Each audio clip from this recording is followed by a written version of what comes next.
poursuivent sans cesse les frappes contre les terroristes à Deir ez-Zor. Jaafari affirme que le gouvernement syrien a respecté ses engagements en termes des aides humanitaires.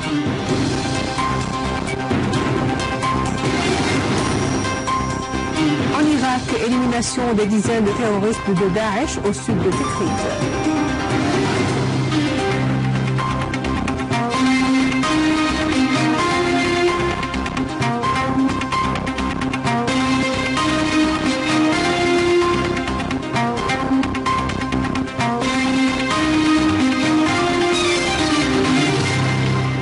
Bonsoir et bienvenue à ce journal. À Deir ez-Zor, l'armée arabe syrienne a pris le contrôle des fermes de Douraïm, éliminant de nombreux terroristes. Aujourd'hui, à l'aube, des unités de l'armée ont mené une opération militaire contre les postes renforcés des groupes terroristes armés. Les unités d'infanterie sous couvert de feu de l'armée ont déclenché l'attaque depuis plusieurs axes. Cette avancée jalonne une pénétration de l'armée dans les fronts des terroristes à Houejat, Mraïch, au sud de Deir ez-Zor. L'armée a ainsi accédé aux fermes stratégiques de Douraïm tout en encerclant les terroristes de Daesh à Houj Tharer, au nord de la ville.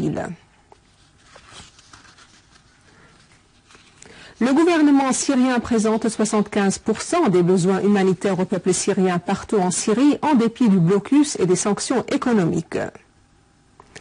C'est ce qu'a affirmé le délégué permanent de la Syrie à l'ONU, Bachar Jaafari, dans un communiqué, suite à la décision du Conseil de sécurité de renouveler l'acheminement des aides humanitaires vers la Syrie. Les membres du Conseil de sécurité avaient adopté la résolution 2191, en vertu de laquelle les deux paragraphes 2 et 3 de la résolution 2165 ont été reconduits. Il s'agit de mettre l'accent sur l'acheminement des aides humanitaires vers la Syrie. Jaafari a affirmé que le gouvernement syrien offre encore des aides humanitaires dans tous les gouvernorats. Il a souligné que les ambassades de Jordanie, du Luxembourg et d'Australie, qui avaient pris l'initiative de la résolution précitée, ne suivaient pas les développements en cours en Syrie, clarifiant que le plan d'Amos pour l'accès des aides en Syrie avait des objectifs politiques précis. Jaafari a appelé tout le monde à regarder bien ce qui se passe en Syrie et à ne pas ignorer les efforts déployés par le gouvernement syrien sur le plan humanitaire. Le gouvernement syrien était un partenaire qui a complètement respecté ses engagements et qui continue de fournir des aides humanitaires partout en Syrie. C'est pour cette raison que le gouvernement syrien a signé avec OCHA 6 plans de réponse et qu'un 7e plan va être signé prochainement.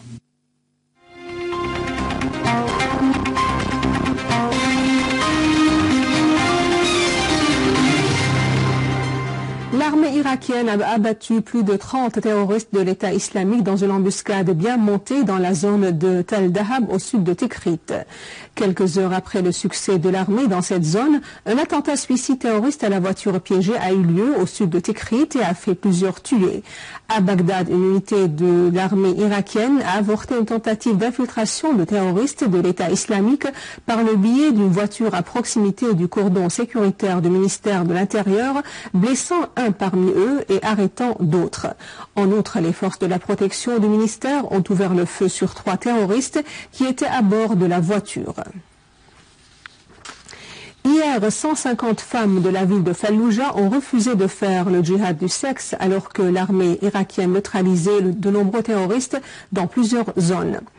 Les forces d'élite ont pris le contrôle de la zone de Doulab dans le gouvernorat d'Al-Anbar et à Metlei-Shefia dans le gouvernorat de Salah ad-Din, abattant de nombreux terroristes, dont certains de nationalité arabe et étrangère. Les chasseurs irakiens ont éliminé 45 terroristes à Hit.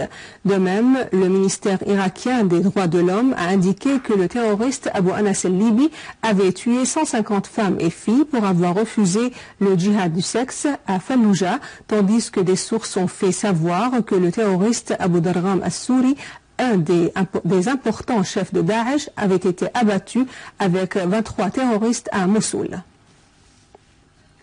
Le président iranien Hassan Rouhani a insisté sur l'importance de la coopération entre les pays de la région pour faire face aux défis. Rencontrant le président de la Chambre iranienne des députés, Salim Jabouri, Rouhani a souligné la nécessité de booster les relations entre l'Iran, l'Irak et les pays de la région, réitérant le soutien qu'apporte l'Iran au peuple irakien pour faire face aux dangers. Pour sa part, Jabouri a affirmé l'importance d'accroître la coordination pour faire face aux dangers du terrorisme en Irak et dans la région tout entière. Bien que les Palestiniens sachent que les États-Unis recourent au veto contre leur projet de résolution au Conseil de sécurité, ils insistent toujours sur le fait que de soumettre un projet de résolution réclamant l'arrêt de l'occupation israélienne de tous les territoires occupés en 1967. La délégation palestinienne s'est orientée au Conseil de sécurité en s'appuyant sur le soutien apporté par 135 pays du monde qui avaient reconnu l'État palestinien et le droit du peuple palestinien d'établir son État. Riyad Mansour, délégué de la Palestine auprès des Nations Unies, a indiqué que le projet de résolution palestinien avait été amendé avant sa présentation au Conseil de sécurité pour encourager les pays qui avaient traité positivement avec les Palestiniens. Le projet de résolution porte sur l'instauration de la paix juste et globale dans un an et sur le retrait de l'occupant de tous les territoires occupés en 1967 dans un calendrier qui ne dépasse pas l'an 2017. L'Union européenne a adopté hier à l'unanimité de 498 voix une décision non contraignante sur sa reconnaissance de l'État de la Palestine. Dans une nouvelle agression sioniste contre le peuple palestinien, des colons soutenus par des forces d'occupation israéliennes ont pris d'assaut les esplanades de la mosquée Al-Aqsa du côté de la porte de Marariba. Par ailleurs, les forces de l'occupant ont arrêté plusieurs Palestiniens dans des campagnes de perquisition dans de nombreuses zones en Cisjordanie. Quant à l'agression contre Gaza, les canonnières de l'occupant ont ouvert le feu sur les barques de pêcheurs, causant des dégâts matériels. Et avant de clore ce journal, voici un rappel des principaux titres. Des unités de l'armée arabe syrienne poursuivent sans cesse les frappes contre les terroristes à Deir ez-Zor. Jafari affirme que le gouvernement syrien a respecté ses engagements et en termes des aides humanitaires. En Irak, élimination des dizaines de terroristes de Daesh au sud de Tikrit.